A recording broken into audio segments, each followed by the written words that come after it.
It's that share it with the world part that really inspires me and is maybe my favorite part of it. Getting to connect with people in real life and put on a show. Like, not just get up there and sing my songs in front of you. I want my songs to be better live than you could have ever imagined. Yeah, so for those that don't know anything about me or who I am, my name is AJ Smith. I am a songwriter, artist, producer, all of the hats in today, and I make what I would say is like retro-inspired or classic rock-inspired pop music of today. I play like 10 different instruments. I love having live instruments in my sound. I love that over-the-top, dramatic, theatrical sound that can then break down into really beautiful, intimate moments. In this weird era where everything seems driven by TikTok, I had a song do pretty well on TikTok, which is pretty cool. That was really awesome. That song ended up charting at radio, called We're All Gonna Die. So maybe you've heard that one. And if you have never heard any of my stuff, then maybe you'll get curious enough to go check it out after this. We had a family piano. You may not be able to guess by the last name Smith, but I'm actually quarter Cuban, and my grandma's family had come over and they brought and my great uncle, I don't know whatever the right amount of greats is like a really famous Cuban composer. And there's like this whole story about how, like, when people were coming over from Cuba during the whole like Batista years and everything, and the Castro years and all of that, it was like the family piano and it got stolen and like all of this. And so like everybody's always talking about that, and it's incredibly important that we have a family piano in the house. The story goes that I like ran away with the family dog, and they found me sitting in the window well, listening to piano lessons at my godmother's house. And so then my parents were like, okay, we can't have you running away from the house. We're just going to start you on piano lessons. But I mean, there's even home videos of me in, like, I couldn't even speak yet, and I would be sitting at the piano going blah da da da da, and like dramatically lick my finger and turn the page, and then da da da da, like over and over. Yes. I guess it started pretty early. I mean, I went to a concert and I saw somebody playing violin, and I was like, Mom, I want to play the violin, because I'm a kid who doesn't know what things cost.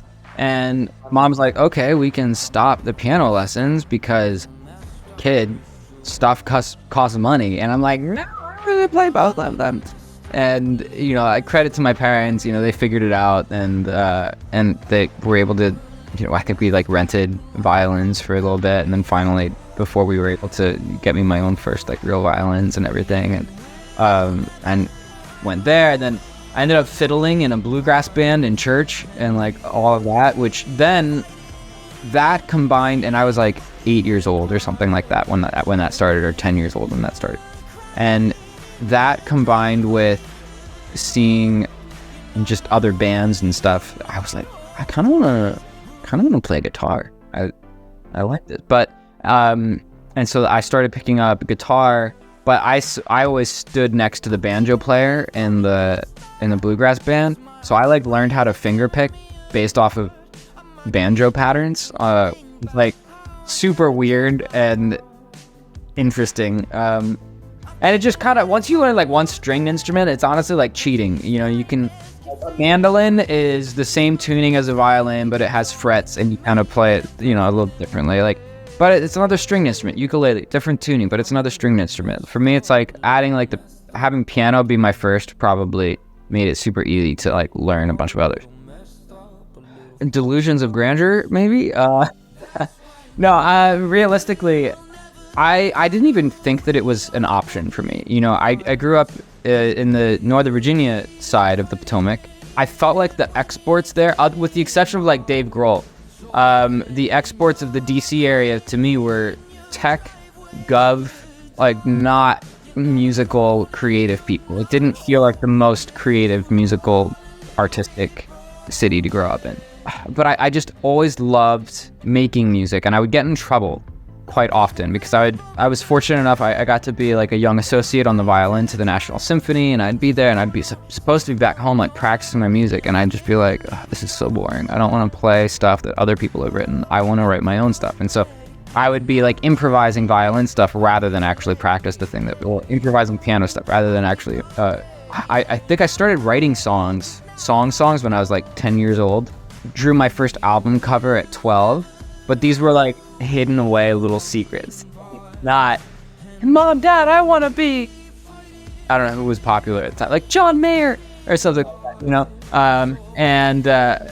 So I think it wasn't until I actually went to school and I got into NYU on scholarship for music and physics originally.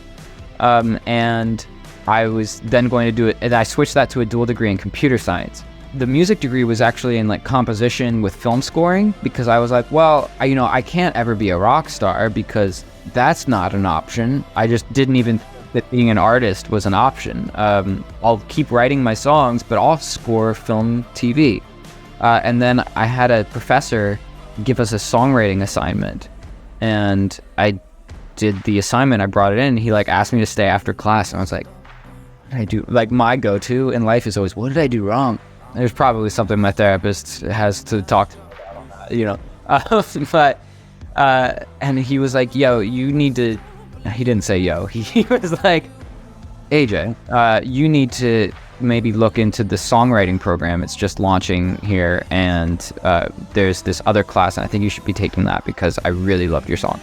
And I was like, oh, well, I've got like 100 of these like back in my dorm room. So I switched over to that program, and yeah, that kind of set me on the path. Yeah, I mean, I really am a thematic driven creator. Like, I just started writing a musical that I can't talk about too much, but I also I'm getting ready to release this album. I've been in single mode for it, and the theme of the album is very much driven in mental health and like what makes us human, and what are the thoughts and the experiences that bring us all together. So I always start with a theme or a concept, even if it's just this individual song. There might be a melody in my head, there might be a lyric in my head, but I try to dig deep and find out what's the concept that I'm really trying to explore here. The most recent song is called We're All a Little Bit Broken. The one before that is called, I think so, We'll Never Be This Young Again, I want to say. Then We Won't Forget. There's also songs on there, We All Want Love, We All Got Friends, We're All Gonna Die. The trend here is that everything starts with the word we. What I really wanted to explore was, like I was saying, that concept of universal human truths, and from a little bit of a mental health angle at times. So like, We're All a Little Bit Broken it's really rooted in, I found in my mental health journey and everything that I've gone through, like so many times people will say to you, oh, no, you're not broken, you're perfect just the way you are, or there's nothing wrong with you, or like whatever, when you're, and it's like, okay, yeah, but what about the times that I feel like I'm not doing well? What about the times when I feel broken and that I need to piece myself back together? And so what I ended up finding was that even just saying to myself, like, you know what, we're all a little bit broken, was incredibly empowering to me, rather than, oh no, I'm perfect, because I don't believe that. I just don't believe that. And I don't think many of us do when we're in our lower moments. It's harder to say, yeah, things are great and I'm perfect just the way I am, when your life is a roller coaster. And it's a lot easier to go, you know what, I'm going to stop comparing to other people. I'm going to stop, because I don't even know what's actually going on in their lives. I think we're all a little bit broken, and that's okay. And that's what makes us beautiful. That's what makes us unique. So that was the theme that I was exploring in that, and kind of exploring new starts. We're all going to die. That one hits pretty on the nose. It's about how we're all going to die, but what are we going to do with the time that we've got? And then like, We'll Never Be This Young Again.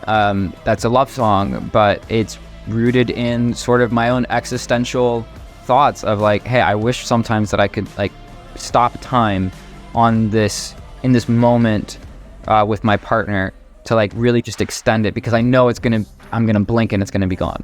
I'd like sit on the stoop with my dog, and I'm like, oh, I get so sad because she's like 7 years old, and I'm like, are we already halfway through our time together? No, please be a Guinness Book of World Records setting dog. You're like 55 years old, please. I want my dog to have an AARP card, you know. But yeah, so those are the themes for the most part. I mean, several others, but I'm exploring a lot of these universal human truths. It can be emotional on stage, you know. I love bringing positive energy everywhere I go. But you know, the truth is, like, I'm not always feeling that way. So then when I get on stage and then I'm hearing, like, I played at a show at the Gramercy Theater, and it was sold out. It wasn't me who sold it out. It was the band I was opening for that sold it out, Paradise Fears. They're awesome. But I did get to play a sold out show at the Gramercy Theater. It was just a bucket list for me. And it was amazing getting to hear 800 people, 750, whatever the capacity of that room is, singing We're All a Little Bit Broken together. Like that, like it almost made me cry on stage, because I'm like, holy smokes, Batman. But holy smokes, that was such a powerful experience to get feel and like feel the feelings of the other people in the room. It was really, really cathartic. It's just, I try to be a student in every way that I can every single day. There's so much to learn from getting to open for somebody. And then B, it's just my favorite thing in the world. You know, I didn't get into making music solely to better understand myself. That's part of it, of course. Like, I think most of us that create music probably start writing because you're sad and you want to understand or process that emotion or whatever it is, right?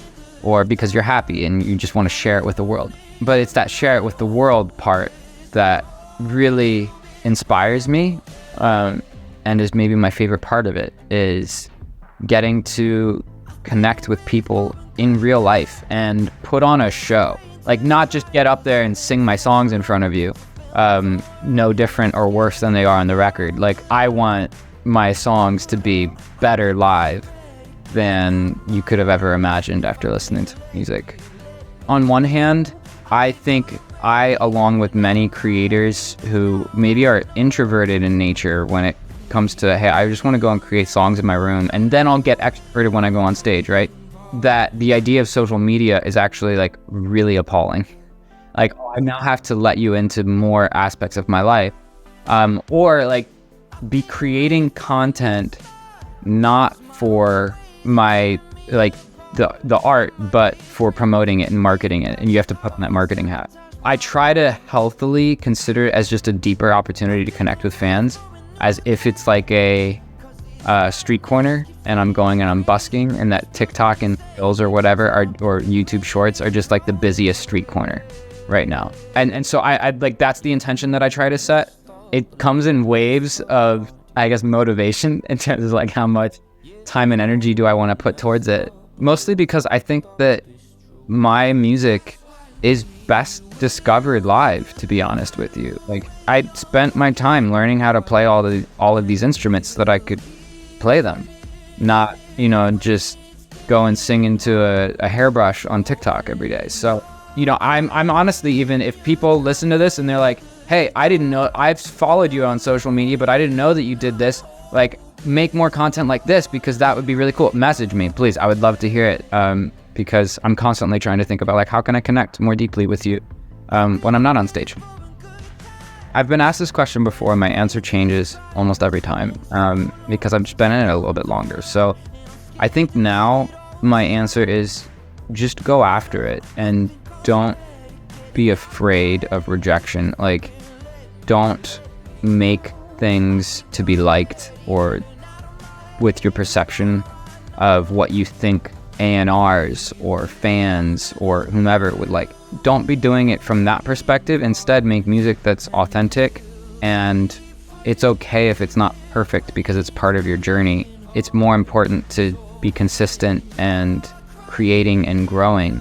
The quote-unquote fans that can be part of your family and your community, they will find you. You don't have to be trying to create for them at the beginning. You know, eventually, when you have an idea as to who they are, sure, you know, it's like the hope is that you are creating for your community and your community is loving everything that you do. But, you know, at the same time, like, one of the amazing things about being an artist is that you have the opportunity to start conversations within your community. It's not an echo chamber, you know, it's like, okay, cool, I'm gonna write a song in a completely different way, and it might piss off some people, but because it's not the same sound that they heard when they first found my music. But they can still go back and listen to that old music, and then maybe they'll discover something new through you, or find a new artist that you bring on tour, or something like that. So I think the biggest thing is, you know, young AJ, don't be afraid to be that people won't like your stuff. Just put it out. You know, you'll keep getting better as you go. Yeah, absolutely. Please stay in touch. Message me on Instagram, on TikTok, wherever. AJ Smith Music on all of the socials. So that's just AJ Smith Music, all one word. My website, www.ajsmithmusic.com. Yeah, I've got more music coming out. So go follow on, you know, Spotify, Apple, all of the places.